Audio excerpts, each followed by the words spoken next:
اس دنیا کی زندگی کو عارضی، ناقص اور نامکمل فرمایا ہے، بلکہ کلام پاک میں فرمایا اس کا مفہوم ہے دنیا کی زندگی یہ لہو لعب ہے، کھیل تماشا ہے۔ اس دنیا کی زندگی میں وقت میں ٹھہراؤ نہیں ہے اور یہ وقت تیزی سے گزر رہا ہے۔ آج ہم یہاں بیٹھے ہوئے ہیں، ہماری طرح ہی تھے وہ جو اس دنیا میں چلتے تھے، پھرتے تھے، بولتے تھے، کھاتے تھے، پیتے تھے، اور آج نہیں ہے۔ ہمارا بھی یہی حال ہونے والا ہے۔ حضور صلی اللہ علیہ وسلم نے صحابہ کرام سے پوچھا کتنا وقت ہے باقی دنیا کی زندگی کا؟ تو عرض کیا اللہ کے رسول، ہم جب نماز پڑھتے ہیں اس کو اپنی زندگی کی آخری نماز سمجھ کر پڑھتے ہیں۔ فرمایا جس کا مفہوم ہے، میں تو یوں کہتا ہوں کہ نماز کے اختتام پر میں ایک طرف سلام پھیروں، پتہ نہیں دوسری طرف سلام پھیرنے کا موقع ملے گا یا نہیں ملے گا۔ دنیا کی زندگی غیر یقینی، ایک لمحے کا اعتبار نہیں ہے اس کا، اور موت ایسی یقینی ہے کوئی اس کا انکار کرنے والا نہیں۔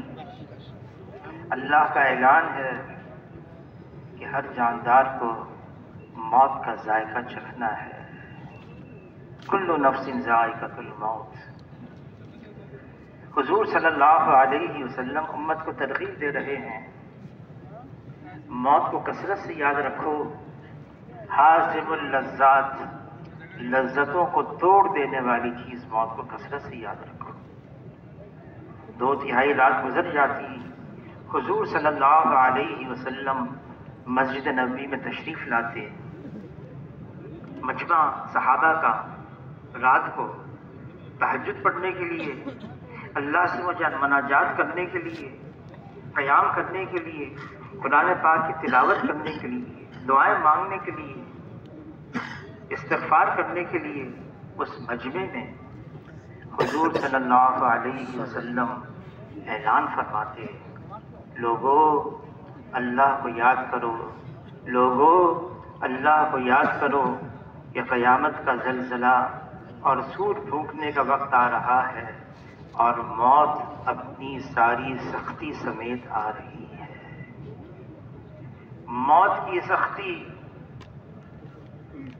عائشہ رضی اللہ تعالی عنہا فرماتی ہیں حضور صلی اللہ علیہ وسلم کا دنیا سے پردہ فرمانے کا وقت قریب ہے، پانی کا پیالہ سرہانے رکھا ہوا ہے، حضور صلی اللہ علیہ وسلم اپنا مبارک ہاتھ اس پانی کے پیالے میں ڈالتے ہیں، چہرے پر ملتے ہیں اور فرماتے ہیں اے اللہ موت کی سختی کو آسان فرما۔ علی رضی اللہ تعالیٰ عنہ سے پوچھا آپ بتا سکتے ہیں موت کی سختی کیسے ہوتی ہے؟ تو علی رضی اللہ تعالیٰ عنہ فرمانے لگے 300 تلواروں کی کاٹ بیک وقت ایک بدن پر، یہ تکلیف کم ہے اور موت کی تکلیف زیادہ ہے۔ شیخ الحدیث مولانا زکریا صاحب رحمۃ اللہ علیہ نے فضائل صدقات میں لکھا ہے، بنی اسرائیل کی ایک مقدس جماعت قبرستان میں آئی، دعا مانگی، اے اللہ کسی قبر والے کا حال ہم پر کھول دے، ہم اس سے براہ راست پوچھیں کیا گزری، کیسا ہوا۔ اللہ نے دعا قبول کر لی، ایک قبر کھلی، صاحب قبر نبودار ہوا، کہنے لگا کیا پوچھنا چاہتے ہو؟ میں بتاتا ہوں، 50 سال گزر گئے مرے ہوئے، موت کی تکلیف اب تک بدن سے جدا نہیں ہوئی ہے۔ یہ موت، فرمایا جناب رسول اللہ صلی اللہ علیہ وسلم نے، جتنا تمہیں معلوم ہے اگر جانوروں کو پتہ چل جاتا تمہیں کوئی فربا جانور نہ ملتا ذبح کرنے کے لیے، سب اس غم اور خوف میں دبلے اور پتلے ہو جاتے ہیں۔ آج ہم دنیا میں اس طرح سے رہ رہے ہیں گویا کہ یہیں رہنا ہے۔ یہ زندگی جو اللہ نے عطا فرمائی ہے یہ ایسی نازک ہے اور اتنا پتلا دھاگا اٹکا ہوا ہے، لگا ہوا ہے، یہ ڈوری کسی وقت بھی ٹوٹ سکتی ہے۔ پھر سانس کا ڈورا جب ٹوٹے گا یہ دل کا دھڑکنا بند ہوگا، سانس آنا بند ہو جائے گا، یہ میت ہوگی، پھر کاندھوں پہ اٹھائی جائے گی اور قبرستان میں پہنچا دی جائے گی۔ وقت آ رہا ہے اور کسی لمحہ بھی آ سکتا ہے۔ جناب رسول اللہ صلی اللہ علیہ وسلم اس لائن کے ماہر ترین ہیں، فرما رہے ہیں عقل مند ہے وہ انسان جو موت کو کثرت سے یاد رکھے اور موت سے پہلے موت کی تیاری کر لے۔ فرمایا یہی وہ لوگ ہیں جو دنیا کی عزت اور آخرت کی شرافت کے لیے اڑے۔ ہو سکتا ہے اس دنیا کی مصروفیت، دنیا کی مشغولیت، دنیا کا انہماک اس نے ہمیں بھلا دیا، ہم بھول گئے موت آ رہی ہے، لیکن موت نے ہمیں نہیں بھلایا ہے۔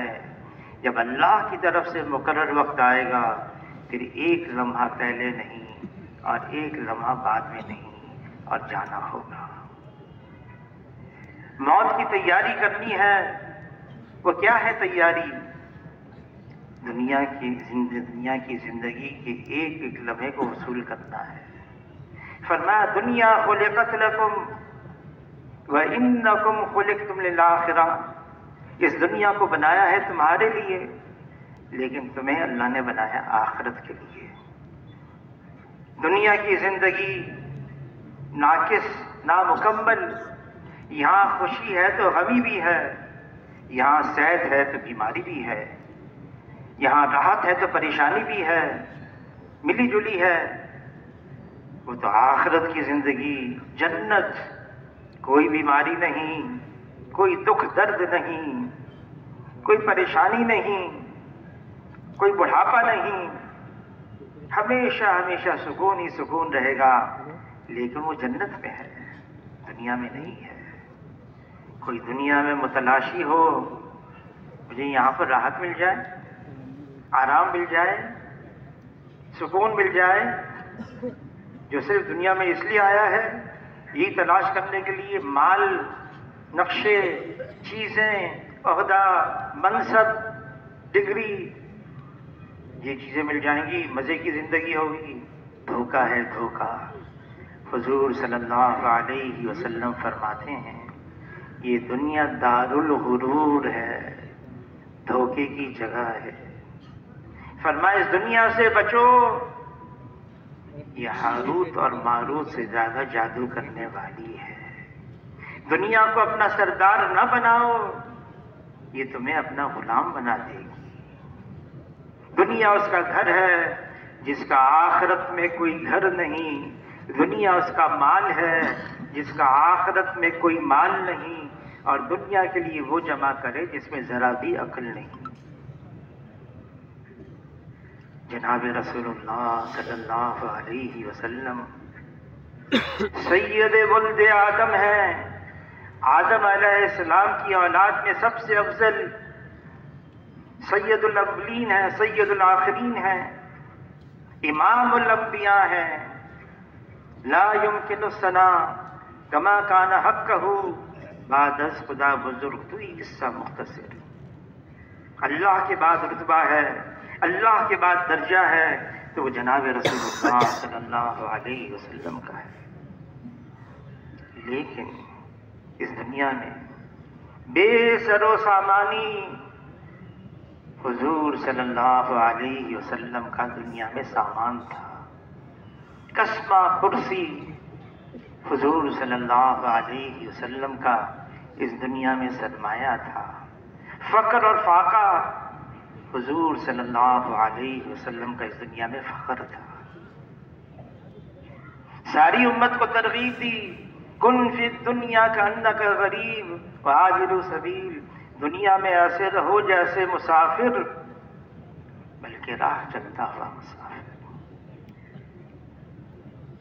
حضور صلی اللہ علیہ وسلم وصال سے چند دن پہلے فرما رہے ہیں، مجھے اپنی امت پر فقر اور فاقے کا ڈر نہیں، مجھے اپنی امت پر دنیا کی فراوانی کا ڈر ہے. جب دنیا کھل جائے گی، فرمایا جب میری امت دنیا کو بڑی چیز سمجھنے لگے گی، اسلام کی ہیبت اور وقت دلوں سے نکل جائے گی. جس اللہ نے اس دنیا کو بنایا ہے، جو دنیا کا خالق اور مالک ہے، اس کے نزدیک یہ ساری کی ساری دنیا مچھر کے پر کے برابر بھی قیمتی نہیں ہے. اگر یہ ساری کی ساری دنیا اللہ کی نگاہ میں مچھر کے پر کے برابر بھی قیمتی ہوتی، اللہ تعالیٰ کافروں کو ایک گھونٹ پانی کا نہ دیتے. دنیا بے وقت ہے، بے قیمت ہے، اور جو دنیا کی طرف للچائی ہوئی نگاہوں سے دیکھتا ہے، وہ آسمانوں کی بادشاہت میں اپنی عزت کو کھو بیٹھتا ہے. حضور صلی اللہ علیہ وسلم ان کو پیشکش کی گئی، اے اللہ کے رسول، آپ چاہیں جبرائیل علیہ السلام آئے پیغام لے کر، آپ چاہیں آپ کے لیے مکے کے پہاڑ کو سونے کا بنا دیا جائے، جہاں آپ چلیں یہ سونے کا پہاڑ آپ کے ساتھ چلے. حضور صلی اللہ علیہ وسلم نے قبول نہیں کیا، بلکہ یہ دعا مانگی، اے اللہ ایک دن اتنا کھانے کو مل جائے، میری کمر سیدھی ہو جائے، اس پر میں تیرا شکر ادا کروں، اور ایک دن میرا فاقے سے گزرے، اس پر میں صبر کروں. جبرائیل علیہ السلام تشریف لائے مدینہ منورہ میں، اے اللہ کے رسول پیغام ہے، آپ چاہیں آپ کو ملک النبیہ بنا دیا جائے، نبوت کے ساتھ بادشاہت دی جائے. گزرے ہیں ایسے سلیمان علیہ السلام بادشاہت نبوت کے ساتھ، داؤد علیہ السلام، یوسف علیہ السلام نبوت کے ساتھ حکومت. آپ چاہیں آپ کو ملک النبیہ بنا دیا جائے اللہ کی طرف سے، یا آپ چاہیں آپ کو عبد النبیہ بنا دیا جائے، نبوت کے ساتھ بندگی. جناب رسول اللہ صلی اللہ علیہ وسلم نے عبد النبیہ کو پسند فرمایا، قبول کیا. زمین اور آسمان کے خزانوں کی چابیاں قدموں میں رکھ دی گئیں، حضور صلی اللہ علیہ وسلم نے قبول نہیں کیا. آخرت کو ترجیح دی، دعا مانگی، اے اللہ مجھے زندہ رکھ مسکینوں کے ساتھ، میری موت ہو مسکینوں کے ساتھ، میں شر میں حشر ہو تو مسکینوں کے ساتھ. حضور صلی اللہ علیہ وسلم کا مکان کیسا تھا؟ عائشہ رضی اللہ تعالیٰ عنہا فرماتی ہیں، اتنا مختصر، اتنا چھوٹا، وہ مکان جو جنت کا باغ ہے، جو جنت کا ٹکڑا ہے، جہاں حضور صلی اللہ علیہ وسلم اس وقت آرام فرما رہے ہیں، اور وہ مٹی جو حضور کے بدن سے لگی ہوئی ہے وہ تو عرش معلیٰ سے بھی زیادہ قیمتی ہے. مکان کیسا تھا؟ عائشہ رضی اللہ تعالیٰ عنہا فرماتی ہیں، ہم کھڑے ہو جاتے، قریب تھا کہ چھت ہمارے سروں کو لگ جاتی. اور عائشہ رضی اللہ تعالیٰ عنہا فرماتی ہیں، میں اگر ایک ہاتھ یوں گھماتی ایک دیوار، دوسرا ہاتھ یوں گھماتی دوسری دیوار. رات کو اگر حضور صلی اللہ علیہ وسلم اس مبارک حجرے میں نماز کی نیت باندھ لیتے، سجدے کا وقت آتا، حضور صلی اللہ علیہ وسلم اپنا دست مبارک میرے پاؤں کو رکھتے، میں سمجھ جاتی سجدے کا وقت آیا ہے، پاؤں کو سکیڑتی اور حضور صلی اللہ علیہ وسلم کے لیے سجدہ کرنے کے لیے جگہ بناتی. کھانا کیا تھا؟ عائشہ رضی اللہ تعالیٰ عنہ فرماتی ہیں ہم ایک چاند دیکھتے، پھر ایک چاند دیکھتے، پھر ایک چاند دیکھتے، 2 مہینے لگاتار گھر کے اندر کھانا پکانے کے لیے آگ جلانے کی نوبت نہیں آتی تھی، کیونکہ کھانے پکانے کے لیے کچھ ہوتا نہیں تھا۔ پھر کیسے گزر اوقات تھی؟ اور عائشہ رضی اللہ تعالیٰ عنہ فرماتی اسودان، کھجور اور پانی، اور فرماتی یہ بھی کبھی بھی حضور صلی اللہ علیہ وسلم نے پیٹ بھر کر نوش نہیں فرمایا۔ خبر دی حضور صلی اللہ علیہ وسلم نے وقت آئے گا، بہت مال آئے گا، بہت مال آئے گا۔ جب حضور صلی اللہ علیہ وسلم ہجرت فرما رہے تھے تو 100 اونٹ رکھ دیے نام کے لیے، جو حضور صلی اللہ علیہ وسلم کو لے کر آئے اس کے لیے 100 اونٹ انعام ہے۔ سراقہ بن مالک قوم کا سردار تھا، 100 اونٹ اس وقت بھی، اس زمانے میں، ابھی بھی اونٹ بہت قیمتی ہے، لیکن اس زمانے 100 اونٹ انعام پہ لیں گے، نکل گیا پیچھا کرنے کے لیے، پہنچ بھی گیا۔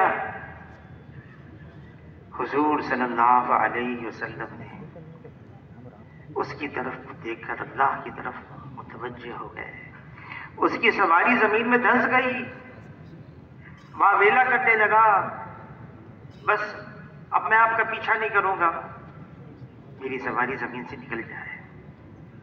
حضور نے دعا فرمائی، سواری آزاد ہو گئی۔ پھر 100 اونٹ کا خیال آیا، 100 اونٹ، پھر پیچھا کیا، پھر دھنس گیا، پھر واویلا کیا۔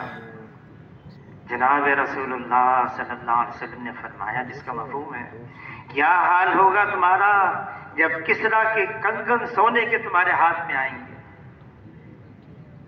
اس کو کیا پتا، کسی کو کیا پتا اس وقت، کسریٰ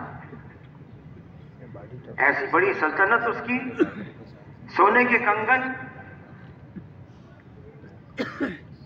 چلا گیا، جاتے جاتے کہہ گیا میں اب جو بھی اس رخ پر آئے گا میں اس کو ان کو جو ہے نا دوسرے راستے پر ڈال دوں گا، اور میں یہ نہیں بتاؤں گا آپ کہاں پر ہیں۔ عمر رضی اللہ عنہ کے زمانے میں کسریٰ بھی فتح، کیسر بھی فتح، مال کا ڈھیر لگ گیا۔ عمر رضی اللہ عنہ رونے لگے۔ کیوں رو رہے ہیں آپ؟ فرمایا حضور صلی اللہ علیہ وسلم تو مجموعہ خیر، ساری خیر حضور کے زمانے میں، اگر اس مال میں خیر ہوتی یہ مال حضور کے زمانے میں کیوں نہیں آیا؟ امیر المومنین اب تو آپ کی رعایا میں کوئی غریب فقیر نہیں رہے گا، کوئی زکوٰۃ لینے والا بھی نہیں ہوگا۔ کہا نہیں، ان کی ہلاکت کے اسباب ہمارے پاس آ گئے۔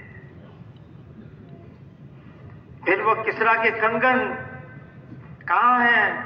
سراقہ بن مالک کو بلایا، کیا سونا مرد پر حرام ہے، لیکن حضور نے ایک بات بتائی ہے، خبر دی ہے، اس لیے یہ کنگن تم کو پہنا رہا ہوں۔ کیا ہے؟ مال بھی آیا، چیزیں بھی آئیں، رخ نہیں بدلا۔ امیر المومنین عمر رضی اللہ تعالیٰ عنہ جمعہ نماز پڑھانے کے لیے آئے، تاخیر ہو گئی، معذرت کی، فرمایا ایک ہی جبہ ہے میرا، ہر جمعے کے دن دھوتا ہوں، خشک ہوتا ہے، پہن کر آتا ہوں، حسب معمول اس کو دھویا، اس کے خشک ہونے میں دیر ہو گئی، مجھے بھی دیر ہو گئی، اور خطبہ دینے کے لیے جب ممبر پر چڑھے، سامنے والے نے پیوند گننا شروع کر دیے، 12 پیوند تھے، ایک پیوند چمڑے کا تھا۔ کس کا؟ عمر رضی اللہ تعالیٰ عنہ، جن کی رعایا میں 12 مربع میل علاقہ روزانہ اسلام میں داخل ہو رہا تھا، مورخین کہتے ہیں 50 سال تک یہ ہو جاتا اس زمین پر صرف اسلام ہوتا، اسلام کے علاوہ کوئی اور مذہب نہ ہوتا. اپنی روش بدلی نہیں، اپنا انداز بدلا نہیں. ابو درداء رضی اللہ تعالیٰ عنہ قبرص فتح ہو گیا، رونے لگے. کسی نے کہا رونے کا وقت ہے، یہ تو خوش ہونے کا مقام آ گیا. قبرص جیسا ایسی ساری دنیا پر چھایا ہوا. سوچو سمجھو، انہوں نے اللہ کی نافرمانی کی، اللہ نے ان سے چھین لیا. جب اللہ کی نافرمانی ہوتی ہے، اللہ ناراض ہو جاتے ہیں، پھر اللہ تعالیٰ دنیا بھی اگر دے دیں اس کے اندر بڑی بڑی آفتیں چھپی ہوئی ہوتی ہیں. شعیب علیہ السلام کی قوم نے سخت گرمی ہے، قحط سالی ہے، بادل آتے ہوئے دیکھے، کہا اب تو اس بادل میں بارش ہوگی، ہوا ہوگی، پانی ہوگا. اس میں تو اللہ کا عذاب چھپا ہوا تھا. اور جب وہ بادل آیا اس میں سے آگ برسی. کیوں؟ انہوں نے اللہ کی نافرمانی کی. ناپ تول میں کمی. یہ کائنات یہ اللہ کی ہے اور اللہ اس کائنات کے خالق ہیں اور مالک ہیں. یہاں جو کچھ ہے اللہ کی طرف سے ہے. اللہ نے اس دنیا کے اندر طرح طرح کی مخلوقات کو بنایا ہے اور افضل اعلیٰ اشرف انسان کو بنایا ہے. یہ انسان اشرف المخلوقات ہے. لیکن مخلوقات چاہے کتنی ظاہری شکل میں طاقت والی نظر آئے، ظاہری شکل میں کتنی زوراور نظر آئے، ظاہری شکل میں کتنی قوت والی نظر آئے، ظاہری شکل میں کتنی فوجدار نظر آئے، مخلوق مخلوق ہے اور اللہ کے سامنے اس کی کوئی حیثیت نہیں ہے. اللہ کی قوت، اللہ کی طاقت، اللہ کی قدرت اتنی زبردست ہے، کوئی اللہ کو عاجز کر نہیں سکتا، نہ زمین پر نہ آسمان پر. کوئی اللہ کے سامنے دم نہیں مار سکتا، کوئی اللہ کے آگے پر نہیں مار سکتا، کوئی اللہ کے آگے حکم نہیں چلا سکتا. فیصلہ اللہ کا ہے، حکم اللہ کا ہے، غلبہ اللہ کا ہے. ہوگا وہ جو اللہ چاہیں گے، جو مخلوق چاہے گی وہ نہیں ہوگا. مخلوق کا چاہنا محض چاہنا ہے اور اللہ کا چاہنا ہو جانا ہے اور اللہ کی چاہت ہر چیز پر غالب ہے. کائنات کا ذرہ ذرہ یہ اللہ کے حکم میں جکڑا ہوا ہے. اللہ کو اپنی تمام مخلوقات پر کلی اختیار اور کامل تصرف حاصل ہے. ایک پتا بھی اس دنیا میں اللہ کے حکم کے بغیر ہل نہیں سکتا ہے.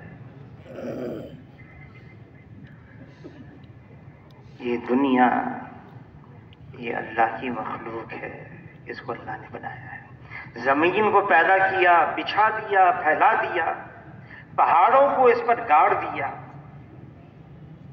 دریاؤں کو رواں کیا، سمندروں کو چیر دیا، آسمان کو بغیر ستون کے بلند کیا، بادلوں سے بارش کو برسایا، زمین سے کھیتی کو اور درختوں کو اگایا، ایک دن کا اور رات کا انتظام چلایا، دن کا اجالا رات کا اندھیرا. پھر اللہ یہ بھی فرماتے ہیں اگر تا قیامت رات کا اندھیرا ہوتا اللہ کے علاوہ کون جو دن کا اجالا لے آئے، اور اگر تا قیامت دن کا اجالا ہوتا تو اللہ کے علاوہ کون جو رات کا اندھیرا لے آئے. یہ نظام اللہ چلا رہے ہیں، یہ کائنات اللہ کی ہے. ہاں دنیا تو بنا دی اللہ نے، لیکن یہ بھی فرما دیا اس کو ختم بھی کرنا ہے. سب کو فنا ہے، تمام مخلوقات کو ختم کرنا ہے. فنا ہو جائے گی، ختم ہو جائے گی، باقی رہنے والی ذات صرف ایک اللہ کی ہے. جب سب ختم ہو جائیں گے اللہ کے حکم سے، انسان، جنات، فرشتے، کائنات ستارے، چاند، سورج سب ختم. پھر اللہ تعالیٰ سوال کریں گے آج بادشاہت کس کی ہے؟ لمن الملک اليوم. کوئی جواب دینے والا نہیں ہوگا، اللہ خود جواب دیں گے. للہ الواحد القہار. ایک اللہ کی بادشاہت ہے. دنیا کی تمام حکومتوں پر کتنی ہی نظر آئے مضبوط ہے یہ، دنیا کی تمام سلطنتوں پر، دنیا کی تمام بادشاہتوں پر ایک اللہ کی بادشاہت ہے. فیصلہ اللہ کا ہے، حکم اللہ کا ہے، ہوگا وہ جو اللہ چاہیں گے.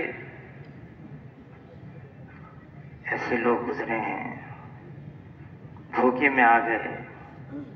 فرعون، ملک مصر میرا ہے، یہ باغات میرے ہیں، نہریں میری ہیں، محلات میرے ہیں.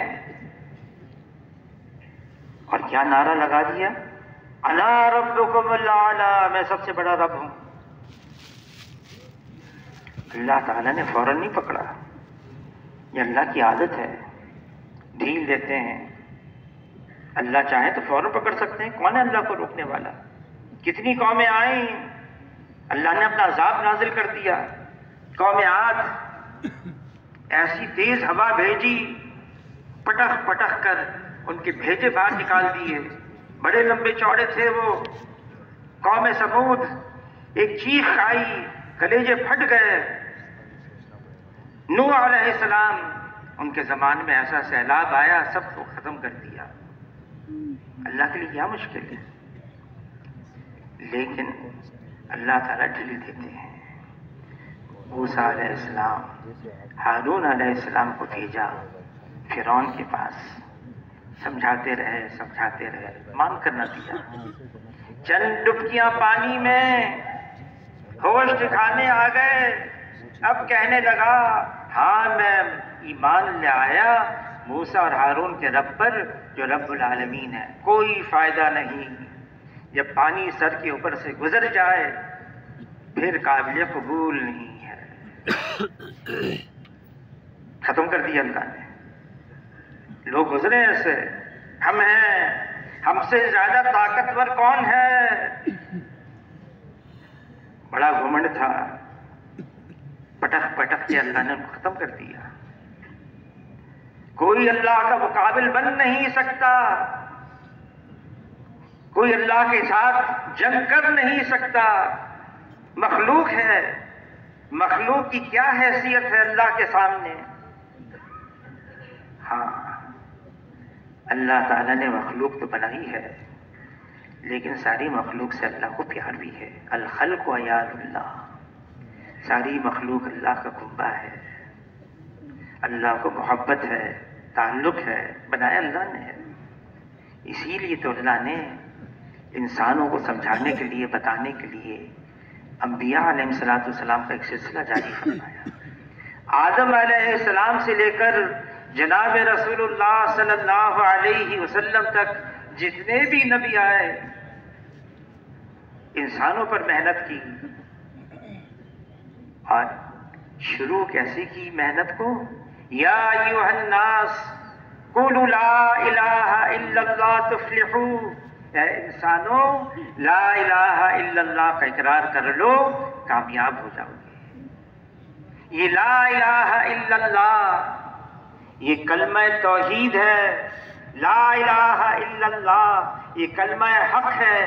لا الہ الا اللہ یہ کلمہ اخلاص ہے. لا الہ الا اللہ یہ کلمہ معرفت ہے. لا الہ الا اللہ یہ کلمہ عبدیت ہے. لا الہ الا اللہ یہ اتنا وزنی ہے، اگر ساتوں زمین اور آسمان کے اوپر رکھ دیا جائے تو ساتوں زمین اور آسمان اس کلمے کے وزن سے دب جائیں. لا الہ الا اللہ یہ وہ کلمہ ہے جس میں لا پہلے ہے، نفی، انکار. لا، اللہ کے علاوہ جو کچھ ہے وہ اللہ کا غیر ہے، وہ اللہ کا ما سوا ہے. اور جو اللہ کا غیر ہے وہ اللہ کے بغیر کچھ کر نہیں سکتا ہے۔ جو اللہ کا غیر ہے وہ اللہ کے بغیر کچھ کر نہیں سکتا۔ نظر چاہے جو کچھ آئے، یہ نظر کا دھوکہ ہے، یہ نظر غلط دیکھ رہی ہے۔ یہ سورج ہے،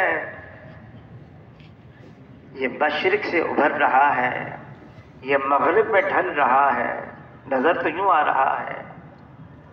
یہ سورج کا کمال نہیں ہے، وقت آئے گا اللہ اس کو مغرب سے ابھاریں گے بتانے کے لیے۔ یہ سورج میں روشنی ہے، یہ اس کی اپنی نہیں ہے، یہ اللہ کی ہے، اللہ کی دیوی ہے۔ اللہ ایسا وقت لائیں گے، سورج ہوگا اور یہ بے نور ہو جائے گا۔ یہ سارا نظام اللہ کے قبضے میں ہے، اللہ کر رہے ہیں، چاہے کچھ اور نظر آئے، کرنے والی ذات اللہ کی ہے۔ لا الہ الا اللہ۔ مال سے زندگی نہیں بنتی، زندگی اس کی بنتی ہے جس کی اللہ بناتے ہیں۔ لا الہ الا اللہ۔ نقشے چیزوں سے کام نہیں بنتا، کام اس کا بنتا ہے جس کی اللہ بناتے ہیں۔ لا الہ الا اللہ۔ عہدے، منصب، ڈگری، اس سے عزت نہیں ملتی، عزت اس کو ملتی جس کو اللہ دیتے ہیں۔ اللہ دینے پر آئے کوئی لے نہیں سکتا، اللہ بنانے پر آئے کوئی بگاڑ نہیں سکتا، اور اگر اللہ ہی لے لے پھر کوئی نہیں ہے جو دے سکتا ہے۔ اگر اللہ ہی بگاڑ دے پھر کوئی نہیں ہے جو بنا سکتا ہے۔ نگاہ اللہ پر جمی بھی ہو اس میں شک نہیں، دنیا دار الاسباب ہے۔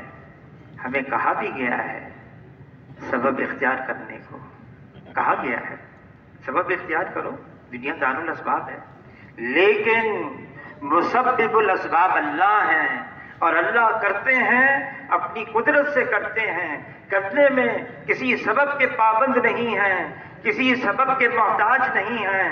اللہ کو کسی سبب کی ضرورت نہیں ہے، سب اللہ کے محتاج ہیں اور اللہ کسی کا بھی محتاج نہیں ہے۔ لا الہ الا اللہ، یہ کلمہ معرفت ہے۔ جس نے اللہ کو پہچان لیا پھر وہ اللہ کو چھوڑ کر کہیں اور نہیں جائے گا، مال کی طرف نہیں، چیزوں کی طرف نہیں، نقشوں کی طرف نہیں، عہدے کی طرف نہیں، دنیا کی طرف نہیں، اس کا رخ ہوگا صرف اللہ کی طرف۔ فَفِرُّوا إِلَى اللَّهِ، وہ دوڑے گا، بھاگے گا اللہ کی طرف۔ جس دل میں صرف اللہ سے امید ہوتی ہے، جس دل میں صرف اللہ کا خوف ہوتا ہے، وہ دل مطمئن ہو جاتا ہے۔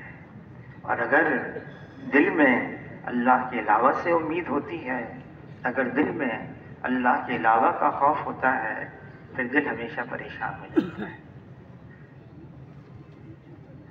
اللہ کو چھوڑ کر کہیں اور جائیں؟ ہمیں دنیا کی کسی چیز کی ضرورت نہیں ہے، ہمیں صرف اللہ کی ضرورت ہے۔ اور اللہ فرما رہے ہیں کلام پاک میں، الیس اللہ بکاف عبدا، کیا میں کافی نہیں ہوں؟ اللہ ہمارے لیے کافی ہیں۔ جس نے اللہ کو پا لیا اس نے سب کچھ پا لیا، اور جس نے اللہ کو کھو دیا اس نے سب کچھ کھو دیا۔ لیکن اللہ کو پانے کے لیے ایک ترتیب بتائی ہے، ان کنتم تحبون اللہ فاتبعونی یحببکم اللہ۔ اگر تمہارا دعویٰ ہے، تم کہتے ہو میں اللہ سے محبت کرتا ہوں، مجھے اللہ چاہیے، تو اتباع کرو جناب رسول اللہ صلی اللہ علیہ وسلم کہ خلاف پیمبر کثیرہ گزید کہ ہرگز بمنزل نہ خواہد رسید۔ جو حضور صلی اللہ علیہ وسلم کے راستے سے ہٹ گیا، بھٹک گیا، اب اس کو منزل مقصود نہیں پہنچے گا وہ۔ اور اللہ بڑے قدردان ہے، بہت قدردان ہے۔ کوئی صرف اللہ کا نام لیتا ہے کبھی محروم نہیں رہتا، کبھی بھی، جو صرف اللہ کا نام لیتا ہے، جو اللہ کا نام لیتا ہے، مجمع میں لیتا ہے، اللہ فرشتوں کے مجمع میں اس کا نام لیتے ہیں۔ کوئی چپکے چپکے دل میں اللہ کا نام لیتا ہے، پھر اللہ بھی چپکے چپکے اس کا نام لیتے ہیں۔ جو اللہ کا ہے پھر اللہ اس کے ہیں، جو اللہ کا ہے پھر اللہ اس کے ہیں۔ حضور صلی اللہ علیہ وسلم کی اتباع، حضور کے راستے پر چلنا، حضور کے طور طریقے اختیار کرنا، یہ ہمارا سرمایہ ہے، یہ ہمارا خزانہ ہے۔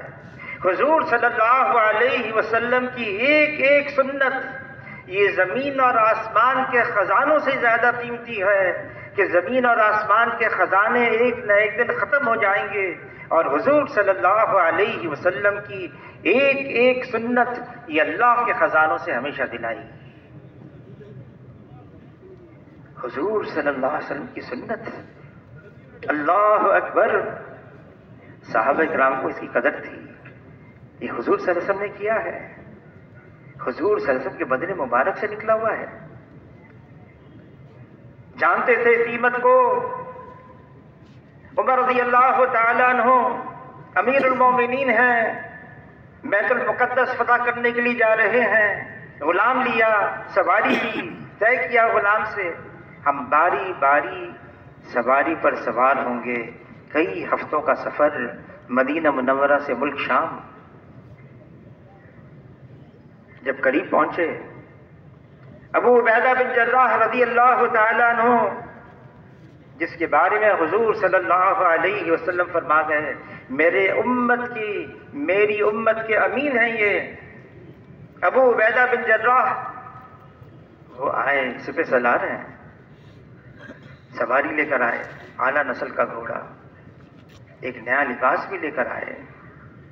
امیر المومنین عمر رضی اللہ تعالیٰ عنہ کہ آپ مسلمانوں کے سربراہ کی حیثیت سے آئے ہیں، بیت المقدس کو فتح کرنے کے لیے آئے ہیں، نصارہ کے پاس آئے ہیں، سواری آپ کی دیکھیں، اونٹ ہے، کپڑے دیکھیں، پیبند لگے ہوئے ہیں، اعلیٰ نسل کا گھوڑا لے کر آیا ہوں، نیا لباس لے کر آیا ہوں، پہن لیں، اختیار کر لیں۔ کوئی گناہ کی بات نہیں، ترغیب دی۔ عمر رضی اللہ تعالیٰ نے قبول کر لیا، نیا لباس پہن کر گھوڑے پر سوار ہو گئے، چند قدم چلے اور اپنے آپ سے کہنے لگے اے عمر تو بدل گیا۔ لوٹے ابو عبیدہ بن جراح رضی اللہ عنہ کی طرف، کس دھوکے میں پڑے ہوئے ہو؟ ہماری عزت، ہماری شرافت، نہ لباس ہے نہ سواریاں ہیں، ہماری عزت اور شرافت تو حضور صلی اللہ علیہ وسلم والے اعمال ہیں۔ اللہ نے ہمیں عزت دی اسلام کی وجہ سے، اگر اسلام کے علاوہ ہم عزت تلاش کریں گے اللہ ہمیں ذلیل کر دیں گے۔ ہماری پہچان، ہماری شناخت یہ ہے ہم حضور صلی اللہ علیہ وسلم کی امتی ہیں۔ یہ اتنی بڑی پہچان ہے، یہ ہماری نسبت ہے جناب رسول اللہ صلی اللہ علیہ وسلم سے، ہم حضور کے امتی ہیں۔ صحابہ اکرام ان کو پتہ چل جائے یہ حضور صلی اللہ علیہ وسلم نے کیا ہے۔ کسی نے امیر المومنین عمر رضی اللہ تعالیٰ کو شکایت کی، ایک مکان ہے اور اس کا پرنالہ، بارش کا پانی جس سے آتا ہے، اس کا رخ مسجد کی طرف ہے، بارش ہوئی، پانی سارا اندر آ گیا۔ عمر رضی اللہ تعالیٰ امیر المومنین ہے، اختیار ہے، آئے اور اس پر نالے کو نکال دیا۔ عباس رضی اللہ تعالیٰ عنہ حضور کے چچا، دیکھا پر نالہ نکلا ہوا ہے، کس نے نکالا؟ امیر المومنین عمر نے نکالا۔ ان کے پاس پہنچے، امیر المومنین آپ نے نکالا ہے؟ کہاں؟ نقصان ہو رہا تھا، پریشان ہو رہے تھے، پانی سارا مسجد میں آ رہا تھا۔ بس اس کے بعد یوں کہا، یوں فرمایا، امیر المومنین آپ کو خبر ہے اس کو کس نے لگایا تھا؟ عمر رضی اللہ عنہ پوچھنے لگے کس نے لگایا تھا؟ فرمایا اس کو حضور صلی اللہ علیہ وسلم نے اپنے دست مبارک سے خود لگایا تھا۔ عمر رضی اللہ عنہ تھر تھر کانپنے لگے، حضور نے جس کو لگایا میں نے اس کو نکال دیا، یہ کیسا کیا؟ برنامہ لے کر آئے، عباس رضی اللہ عنہ سے فرمانے لگے دیکھو میں جھکتا ہوں، میری کمر پر چڑھ کر تم اس برنالے کو دوبارہ لگاؤ۔ تو عباس رضی اللہ عنہ فرمایا نہیں امیر المومنین، میں جھکوں گا اور میری پیٹھ پر چڑھ کر آپ کے برنالہ خود لگائیں گے۔ لگانا تو ہے، حضور صلی اللہ علیہ وسلم نے لگایا ہے، کیا چیز ہے برنالہ، لیکن حضور نے لگایا ہے، نسبت ہے جناب رسول اللہ صلی اللہ علیہ وسلم سے، ایک سنت حضور صلی اللہ علیہ وسلم کی۔ عبداللہ ابن عمر رضی اللہ تعالیٰ عنہ ساتھیوں کے ساتھ نکلے ہیں، مدینہ منورہ سے باہر نکلے ہیں، سواری پر سوار ہیں، اچانک عبداللہ ابن عمر جھک گئے، اپنی کمر سواری کی گردن کے قریب لگا دیا۔ ساتھیوں نے پوچھا کیا ہوا اچانک؟ آپ کے پیٹ میں درد ہوگا، آپ کی پیٹھ میں درد ہو گیا، یہ کیا ہوا؟ فرمانے لگے نہ پیٹ میں درد نہ پیٹھ میں درد، ایک مرتبہ میں حضور صلی اللہ علیہ وسلم کے ساتھ یہاں کو گزر رہا تھا، ایک درخت تھا، اس کی ٹہنی تھی، حضور صلی اللہ علیہ وسلم اپنی سواری پر سوار اس ٹہنی کے نیچے سے اس طرح سے گزرے، اپنی گردن مبارک کو سواری کی گردن کے قریب کر دیا۔ درخت تو باقی نہیں ہے، حضور کی سنت باقی ہے۔ میں نے کہا جب یہاں سے گزر رہا ہوں حضور کی نقل اور اتباع میں گزرتا ہوا جاؤں، کوئی پابندی نہیں لگائی شریعت نے، حضور صلی اللہ علیہ وسلم نے کیا ہے۔ آگے چلے، سواری رکوائی، اتارا سواری کو، نیچے بٹھایا، خود نیچے اترے، ایک ریت کا ٹیلا تھا اس کی اوٹ میں جا کے بیٹھے، واپس آئے۔ یہ کیا کیا آپ نے؟ کہا ایک مرتبہ میں حضور صلی اللہ علیہ وسلم کے ساتھ یہاں کو گزر رہا تھا، حضور صلی اللہ علیہ وسلم کو حاجت ہوئی، یہی ریت کا ٹیلا تھا، اس کی اوٹ میں جا کے حضور صلی اللہ علیہ وسلم فارغ ہوئے، مجھے کوئی حاجت نہیں تھی، دل میں خیال ہوا گزر رہا ہوں حضور صلی اللہ علیہ وسلم کی اتباع میں گزرتا ہوا۔ اس امت کو جو کچھ ملا حضور صلی اللہ علیہ وسلم کی اتباع کی وجہ سے ملا ہے، جو کچھ ملا، اور ہم نے جو کچھ کھویا ہے وہ حضور صلی اللہ علیہ وسلم کی مبارک زندگی کو چھوڑ کر کھویا ہے۔ مال تو ہے، نقشے بھی ہیں، چیزیں بھی ہیں، ملک بھی ہے، بڑی تعداد ہے، لیکن کیا ہے؟ اللہ کی مدد ہے حضور کی اتباع میں، حضور صلی اللہ علیہ وسلم کی مبارک طریقوں کے ساتھ۔ اور ایک تو ہے حضور کا طریقہ، اور ایک ہے حضور صلی اللہ علیہ وسلم کا مقصد۔ حضور صلی اللہ علیہ وسلم کا مقصد کیا تھا؟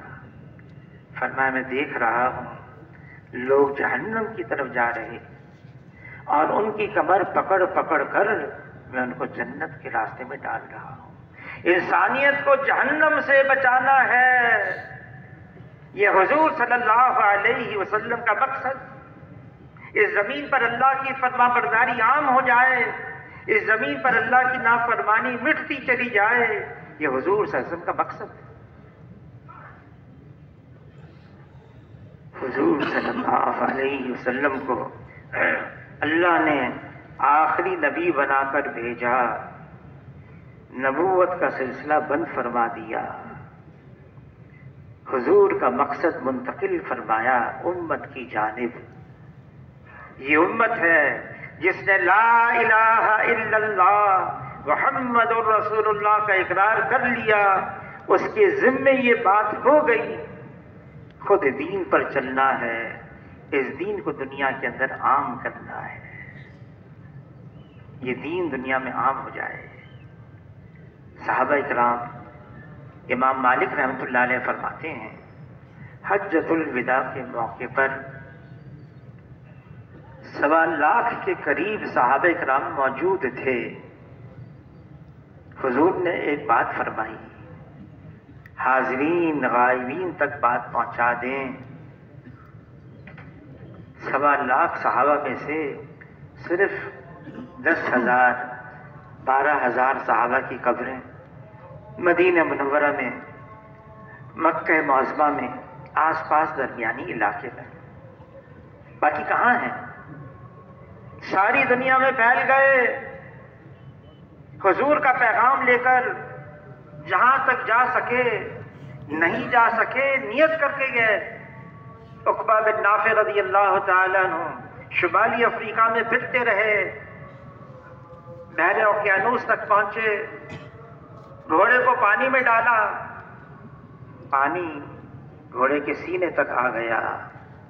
فرمانے لگے، اے اللہ، اگر میرے علم میں یہ بات ہوتی، اس پانی کے اس پار بھی لوگ آباد ہیں، میں وہاں بھی جاتا، تیرے نام کو اونچا کرتا، تیرے دین کو عام کرتا.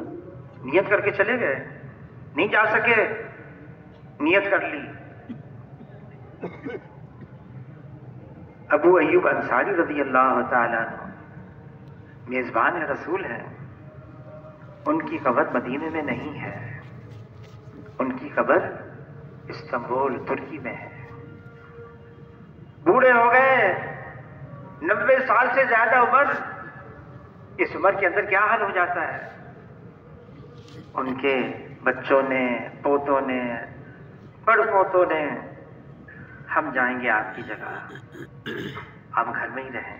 کہ نہیں، قرآن کی آیت مجھے گھر میں بیٹھنے نہیں دیتی. انفروا خفافا وثقالا، نکلو اللہ کے راستے میں، ہلکے ہو یا بوجھل، ہر حال میں. ان کے لیے سواری پر ایسی چیز بنائی گئی جس سے وہ گرے نہیں. نکل پڑے، ترکیہ پہنچ گئے. موت کا وقت آ گیا.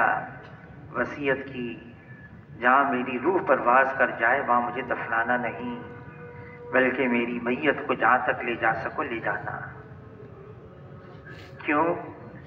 تاکہ میں اللہ کے سامنے حشر میں کہہ سکوں، اے اللہ، زندہ تھا، تیرے راستے میں پھرتا رہا، مر گیا، میری لاش بھی تیرے راستے میں پھرتی رہی. کئی دن اور استنبول میں آ کے کو دفنا دیا. ترکمانستان جماعت گئی. ترکمانستان ریگستانی علاقہ، خچروں کے ذریعے سے وہاں پہنچے. دیکھا صحابی کی قبر ہے وہاں پر ویرانے میں، صحابی کی قبر. مولانا احسان صاحب کی جماعت گئی، چین گئی، گانجو، کینٹون، اور پتہ چلا یہاں ایک صحابی کی قبر ہے. تلاش میں نکل گئے، صحابی کی قبر مل گئی. مولانا احسان صاحب فرمانے لگے، میں واپس آ کے میں نے تحقیق کی، یہ کون سے صحابی ہیں؟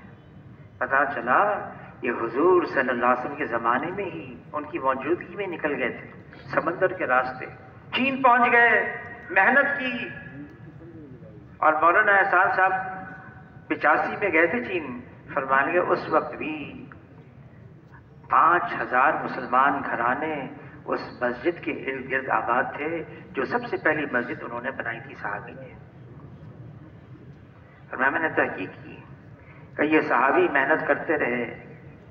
پھر خیال آیا میں مدینہ پہنچوں.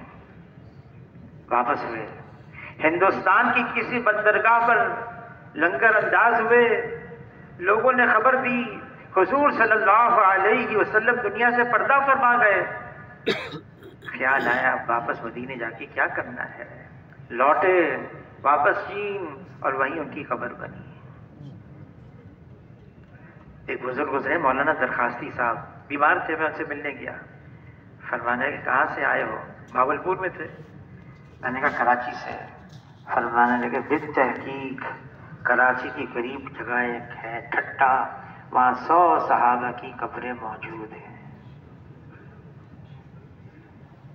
سکھر میں، بلوچستان میں، پشاور میں، کابل کے اندر 70 صحابہ کی قبریں ایک جگہ ہیں. یہ کیوں گئے، کیوں نکلے؟ ایک ہی غرض، اللہ کا دین دنیا میں عام ہو جائے، دنیا کے رہنے والے یہ حضور صلی اللہ علیہ وسلم کی نبوت سے فائدہ اٹھا لیں، ان کی دنیا بھی بن جائے، ان کی آخرت بھی بن جائے۔ اور اصل تو آخرت ہے، آخرت، دنیا تو بہرحال ختم ہو جائے گی، وہاں تو پوچھا جائے گا، بلکہ مرتے ہی حضور صلی اللہ علیہ وسلم کی شریف مبارک دکھائی جائے گی، ان کے بارے میں کیا کہتے ہو، ہم سے پوچھا جائے گا۔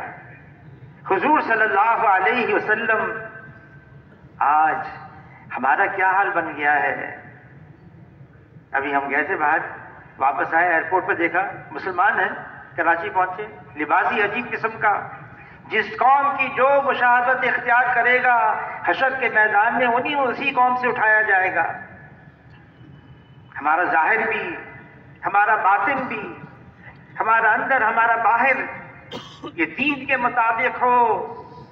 یہ دین ہمارا سرمایہ ہے، بہت بڑا خزانہ ہے، اور اس دین کو دنیا میں عام کرنا ہے۔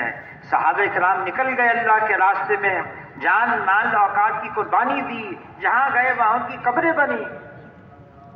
شیخ الحدیث مولانا زکریا صاحب رحمۃ اللہ نے لکھا ہے، اگر یہ امت، اس امت کا یہ حصہ صرف صحابہ کرام کا 10% اختیار کر لے، اللہ ہمارے ساتھ وہ معاملہ کریں جو اللہ نے صحابہ کرام کے ساتھ کیا، صرف 10واں حصہ کر لیں۔ دین قربانی مانگتا ہے، لیکن ہماری دین کی بنیاد اللہ پر اعتماد ہے، اللہ پر بھروسہ ہے، اللہ پہ توکل ہے، بہت مضبوط بنیاد ہے۔ حضور صلی اللہ علیہ وسلم نے جریر بن عبداللہ رضی اللہ تعالیٰ عنہ کو وصال سے چند دن پہلے بلایا اور فرمایا، دیکھو تمہاری موت اس وقت تک نہ آئے جب تک اللہ سے اچھا گمان نہ پاؤ۔